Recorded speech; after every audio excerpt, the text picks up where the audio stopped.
Welcome to Talk Tickers. Today we're diving into CenterPoint Energy's latest earnings call. Yep, first quarter 2025 results. Exactly. We'll break down the numbers, the big picture strategy, and what it all means for experienced investors like you. Ready to get into it? Let's do it. So headline numbers first. Non-GAAP EPS for Q1 came in at 53 cents. Okay, your bidder $1.53. How does that compare to last year? It's slightly down from the $1.55 they posted in Q1 2024. And GAAP? GAAP was $0.45 for the quarter. Got it.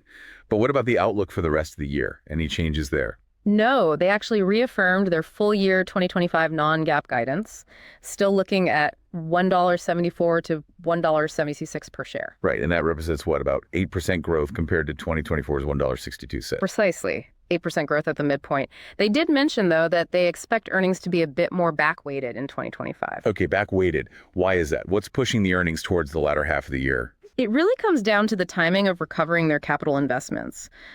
Basically, some rate case activities last year caused delays in using their usual interim recovery tools. The regulatory lag we often see. Exactly. So they made filings this past quarter to sort of catch up on recovering costs for about $2.2 billion in investments made back in 2024. $2.2 billion, and that translates to? Around $260 million in increased revenue requirements. As those rate updates kick in over the next few months, that's what should boost earnings more in the second half. Okay, that makes sense. So the Q1 softness wasn't necessarily a surprise internally, it sounds like. Probably not. It seems factored into that back-weighted expectation. All right, let's dig a bit deeper into the Q1 financials then. Yeah. What were the specific moving parts beyond those recovery timings? Sure. So that gross and rate recovery factor, that contributed $0.03 compared to Q1 last year. Lower, as we discussed, because of those delays. Right. But on the positive side, weather and customer usage actually helped out. That was favorable by about $0.05 year over year. Oh, interesting. Yeah. So milder weather wasn't a headwind this time? Apparently not. Or usage patterns offset it. Either way, a positive 0.5 variance there. Okay. What else? Well, O&M operations and maintenance, that was unfavorable by $0.02. And why was that? They mentioned accelerating some vegetation management work, basically getting ahead of things for hurricane season preparedness. Makes sense. Proactive spending there. Anything else impacting the bottom line? Yeah, a couple more things. Interest expense and financing costs were unfavorable by $0.04. And driven by new debt, I assume? Yep. About $3.4 billion in net new debt issued since Q1 of last year. Okay. And also, remember, they issued some common equity last year.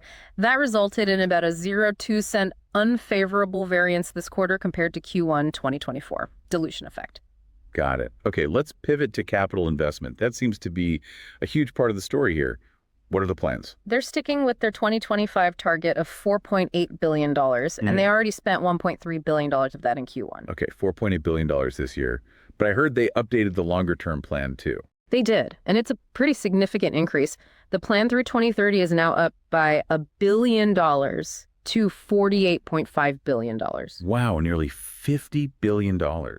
What's driving such a big increase? Primarily transmission projects. They need to build out the grid significantly to handle the massive load growth they're seeing, especially in Texas. Right, the ERCOT demand. Exactly. They've got nearly a dozen transmission projects they plan to submit to ERCOT, and they even mentioned they see at least another $3 billion in potential capital opportunities by the end of the decade, on top of that $48.5 billion.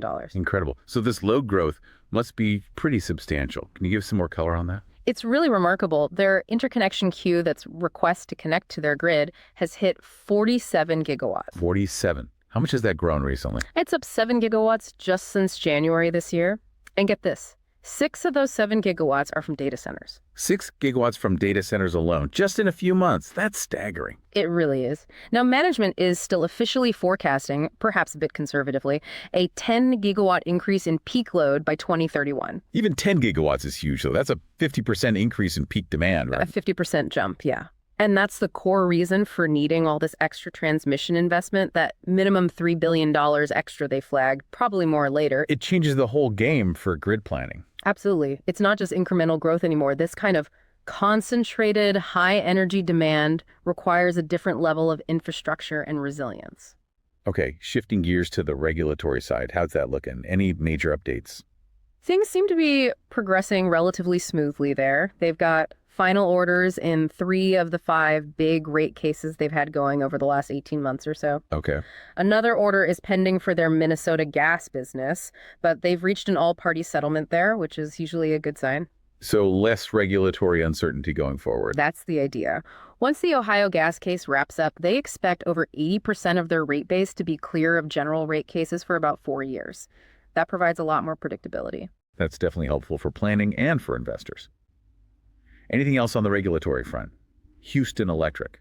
Yeah, a couple of things. In Houston, they filed to remove the costs of some temporary generation units from the rate base. Yeah. That should actually reduce the average residential customer's delivery charge by up to maybe $2 a month. Oh, interesting. A rate reduction. Small, but probably welcome.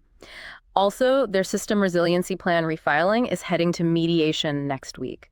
There's a deadline in mid-September for a final order if they don't settle. And storm costs. Always a factor down there. For sure. They're planning to file within the next couple of weeks to recover costs from Hurricane Beryl, about $1.1 billion, plus another $100 million from other storms. Okay. And they're also expecting to get about $400 million in securitization proceeds later this summer for costs from storms back in May 2024. Sounds like they have mechanisms in place for that. They do. And they also filed those interim capital trackers, DCRF, TCOS, GREP, basically playing catch up on recovering 2024 investments. Rate updates from those should flow through soon. All right. Lastly, let's quickly touch on the balance sheet and financial health. How are things looking there? Their key metric, adjusted FFO to debt, was 13.9% for the trailing 12 months, using Moody's calculation. Okay, 13.9%. How does that fit with their targets? They're making progress towards their target cushion range, helped by closing the sale of their Louisiana and Mississippi gas utilities. That brought in over $1 billion in net cash. Right, that sale closed. And they've also done some de-risking for their 2026 financing needs via equity forward sales, about $145 million worth. Importantly, they don't see any need to issue common equity this year in 2025.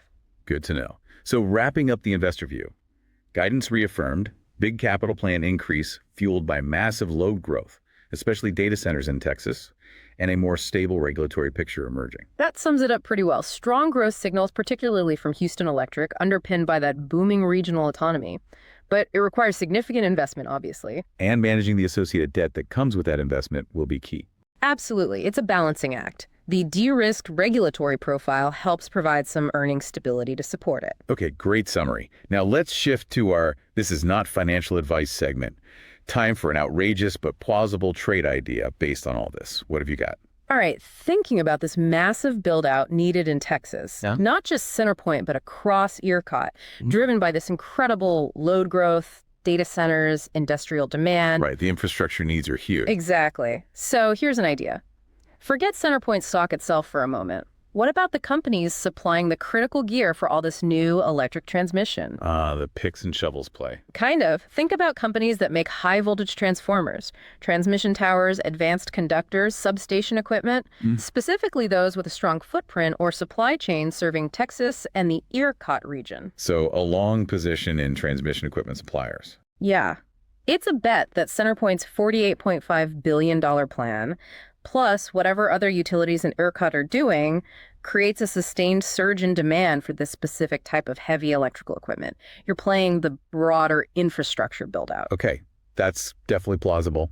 Betting on the suppliers benefiting from the utility spending spree. Yeah. I like it. It leverages the core story, massive investment needed, but diversifies away from just one utility's execution risk. Got it. And just to be crystal clear, this is not financial advice, just an idea for discussion, maybe some further research, purely for entertainment. Absolutely. Always do your own homework before making any investment decisions. Okay, that wraps up our deep dive on CenterPoint Energy's latest call. We hit the results, the drivers, the big capital plans, and that Texas load growth story. Definitely a dynamic situation down there. The infrastructure needs and the regulatory landscape create some compelling points for investors to watch. For sure. What do you think about CenterPoint's path forward? How do you see the Texas energy scene evolving with this data center boom?